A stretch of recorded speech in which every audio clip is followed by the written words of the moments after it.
سورۃ التوبہ کی آیت نمبر 40 ابھی تلاوت کی گئی ہے۔ اس آیت مبارکہ میں اللہ تعالیٰ فرماتے ہیں کہ اگر تم حضرت محمد صلی اللہ علیہ وسلم کی مدد نہیں کرو گے تو اس کا انہیں کوئی نقصان نہیں ہے، اس لیے کہ اللہ جل جلالہ تو اس وقت بھی ان کی مدد کر چکا ہے جب وہ اپنے خاص ساتھی حضرت ابوبکر صدیق رضی اللہ عنہ کے ساتھ غار ثور میں تھے۔ جب ظاہری حالات ان کے مخالف تھے، جب مکہ کے سب لوگ مل کر انہیں نقصان پہنچانا چاہتے تھے، ان کے پاس نہ مزاحمت کا کوئی ذریعہ تھا، نہ اپنے دفاع کا کوئی راستہ تھا، بے یار و مددگار تھے، تنے تنہا تھے، ہتھیار اور اسلحے سے بھی خالی تھے۔ اس وقت اللہ جل جلالہ نے ان کی مدد فرمائی، تو اللہ ہمیشہ ان کی مدد فرماتا رہے گا۔ ہاں، اگر تم بھی شریک ہو جاؤ گے اس حمایت میں تو تمہارا ہی بھلا ہے، اور اگر تم پیچھے ہٹو گے تو تمہارا ہی نقصان ہے۔ یہ آیت مبارکہ سورۃ التوبہ کی آیت نمبر 40 بنیادی طور پر اس کا مقصد رسول پاک صلی اللہ تعالی علیہ وسلم کی مدد و نصرت، آپ کی حمایت اور آپ کے ساتھ جان نثاری اور وفاداری کی ترغیب پر مشتمل ہے۔ لیکن اس آیت مبارکہ میں سیدنا ابوبکر صدیق رضی اللہ تعالی عنہ کی بہت بڑی فضیلت بیان کی گئی ہے۔ قرآن مجید میں حضرت ابوبکر صدیق رضی اللہ تعالی عنہ کی شان میں، آپ کی فضیلت میں جو آیات نازل ہوئی ہیں، ان میں سے ایک یہ بھی آیت ہے، اور اس میں بڑے واضح انداز میں سیدنا صدیق اکبر رضی اللہ عنہ کی شان کا بیان ہے۔ ارشاد باری تعالی ہے، اِلَّا تَنْصُرُوهُ فَقَدْ نَصَرَهُ اللَّهُ، اگر تم ان کی مدد نہ بھی کرو تو انہیں کوئی نقصان نہیں کہ اللہ نے ان کی اس وقت بھی مدد کی، اِذْ أَخْرَجَهُ الَّذِينَ كَفَرُوا، جب کافروں نے انہیں ان کے شہر یعنی مکہ سے نکال دیا، ثانی اثنین، وہ دو میں سے دوسرے تھے، یعنی ایک حضرت محمد صلی اللہ علیہ وسلم اور دوسرے حضرت ابوبکر صدیق رضی اللہ عنہ۔ اذ ہما فی الغار، جب وہ دونوں غار میں یعنی غار ثور میں تھے، روپوش تھے، اذ یقول لصاحبہ، جب حضرت محمد صلی اللہ علیہ وسلم اپنے صاحب سے، اپنے رفیق سے، حضرت ابوبکر صدیق رضی اللہ عنہ سے کہہ رہے تھے، لا تحزن ان اللہ معنا،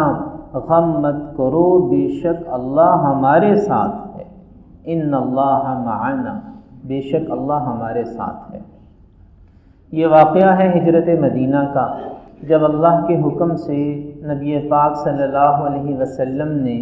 مکہ مکرمہ سے مدینہ منورہ ہجرت کا فیصلہ کیا، اور یہ ہجرت اس وقت ہوئی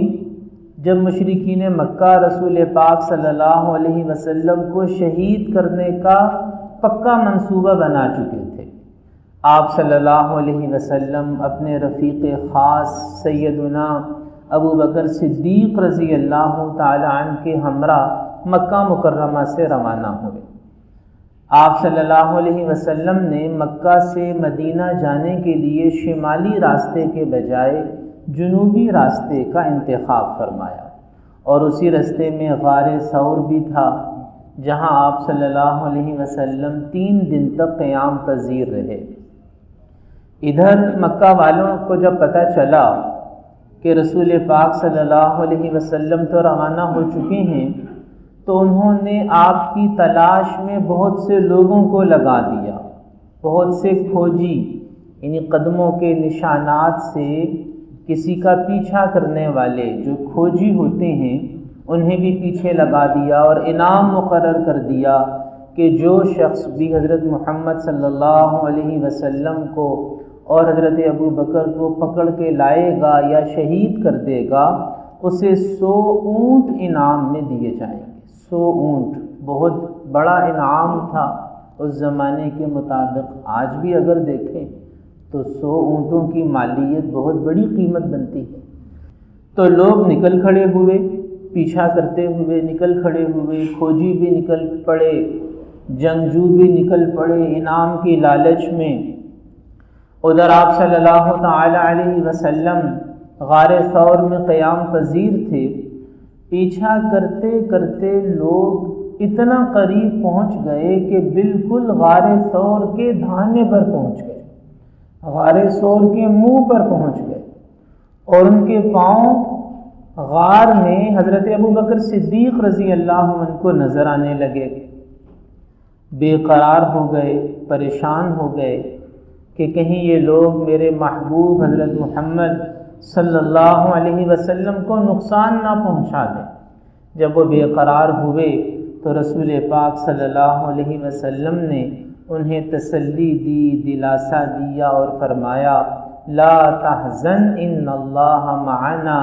آپ غم مت کیجئے، بے شک اللہ ہمارے ساتھ ہیں۔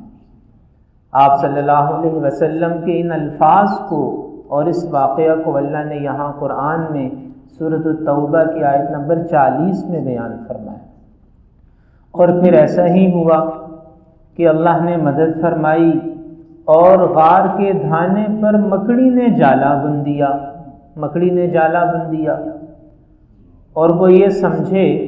مشرک یہ سمجھے کہ یہاں تو مکڑی کا جالا بنا ہوا ہے، اس غار سے اندر تو کوئی جا نہیں سکتا، لہٰذا وہاں سے مایوس ہو کر وہ لوگ واپس چلے گئے۔ اب دیکھیے، اللہ تعالیٰ نے حفاظت کرنی ہو تو اللہ انتہائی حقیر اور کمزور چیز سے بھی حفاظت کر سکتا ہے۔ مکڑی کا جالا کیا ہے؟ بچے کی ایک پھونک سے بھی ختم ہو جاتا ہے، ہوا کا جھونکا آئے مکڑی کا جالا ختم ہو جاتا ہے۔ لیکن جب اللہ نے حفاظت کرنی ہو تو اللہ مکڑی کے جالے کو بھی حفاظت کا ذریعہ بنا لیتا ہے۔ اور اگر موت آنی ہو تو اینما تکونوا یدرککم الموت ولو کنتم فی بروج مشیدہ، بڑے بڑے قلعے بنانے والے، حفاظتی حصار قائم کرنے والے بھی موت سے نہیں بچ سکتے۔ آج وہ قلعے موجود ہیں جن کی دیواروں پر گھوڑے چلتے تھے، ایسے قلعے کہ جن کی دیواروں پہ گھوڑے چلتے تھے، گھوڑوں کے رستے تھے قلعے کی دیواروں پر، ایسی مضبوط دیواریں، اونچی دیواریں، لیکن جن کی حفاظت کے لیے وہ قلعے بنائے گئے تھے وہ موت سے نہیں بچ سکے، وہ ان آہنی دیواروں کے اندر بھی موت سے نہیں بچ سکے۔ تو اللہ تعالیٰ نے رسول پاک صلی اللہ علیہ وسلم کی بھی حفاظت فرمائی اور حضرت ابو بکر صدیق رضی اللہ تعالیٰ عنہ کی بھی حفاظت فرمائی، اور اس واقعہ کو سورۃ التوبہ کی آیت نمبر 40 میں بیان فرمایا۔ یہ آیت مبارکہ حضرت ابو بکر صدیق رضی اللہ عنہ کی فضیلت کی بہت بڑی گواہی ہے۔ اس میں حضرت ابو بکر رضی اللہ عنہ کی صحابیت کو واضح دو ٹوک الفاظ میں بیان کیا گیا ہے۔ اذ یقول لصاحبہ، کہ جب رسول پاک صلی اللہ علیہ وسلم اپنے صاحب سے، اپنے صحابی سے کہہ رہے تھے، حضرت ابو بکر صدیق رضی اللہ عنہ کی صحابیت کو واضح الفاظ میں بیان کیا گیا، اور اس میں یہ بھی واضح ہے کہ اللہ کی معیت، اللہ کی مدد و نصرت جیسے حضرت محمد صلی اللہ علیہ وسلم کے ساتھ ہے، ایسے حضرت ابو بکر صدیق رضی اللہ عنہ کے ساتھ بھی ہے۔ ان اللہ معنا، نبی پاک صلی اللہ علیہ وسلم نے فرمایا تھا کہ بے شک اللہ ہمارے ساتھ ہے، یہ نہیں فرمایا کہ اللہ میرے ساتھ ہے، بلکہ فرمایا کہ اللہ ہمارے ساتھ ہے، یعنی جیسے اللہ حضرت محمد صلی اللہ علیہ وسلم کے ساتھ ہے، اسی طرح اللہ تعالیٰ کی مدد و نصرت حضرت ابو بکر صدیق رضی اللہ تعالیٰ عنہ کے ساتھ بھی ہے۔ تو یہ آیت مبارکہ